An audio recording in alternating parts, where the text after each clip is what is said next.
Good morning, team. This is Admiral Richardson, the Chief of Naval Operations. Like you, I was devastated and broken to hear about the collision of the USS John McCain off of Singapore. They are moored in Singapore right now, and all of our assistance is flowing to the ship and the crew. That is our primary focus right now, the safety of the crew and the ship and taking care of their families. I'd like to thank everybody who has helped us get to this point, including and especially the Republic of Singapore Navy. Admiral Swift, the commander of the Pacific Fleet, is en route to take charge and to make sure that they have all the assistance that they need. We'll continue to provide you updates as we learn more about the John S. McCain. As you know, this is the second collision in 3 months and the last in a series of incidents in the Pacific Theater. This trend demands more forceful action. As such, I've directed an operational pause be taken in all of our fleets around the world.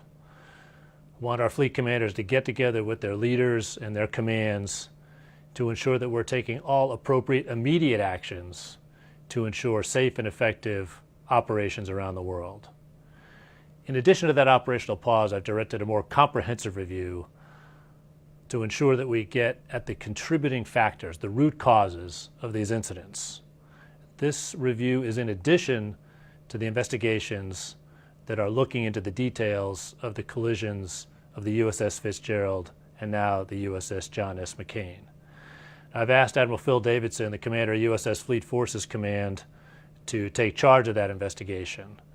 I will examine the process by which we train and certify our forces that are forward deployed in Japan to make sure that we're doing everything we can to make them ready for operations and warfighting. This will include, but not be limited to, looking at operational tempo, trends in personnel, materiel, maintenance, and equipment.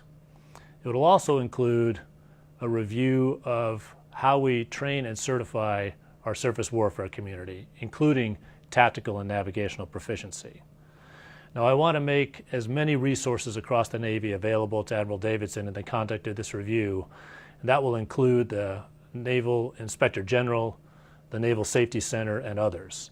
I want this to be a broad and diverse team, including officer and enlisted from across the Navy, and also people outside the Navy, the other services, and the private sector.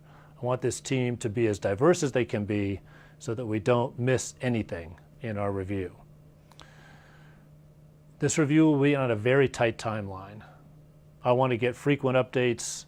This requires urgent action. We need to get to it and take corrective action. Finally, I will be getting updates throughout, and I'll keep our leadership informed. In closing, our thoughts and prayers go out to the sailors and families of USS John McCain and USS Fitzgerald. We need to get to the bottom of this, so let's get to it.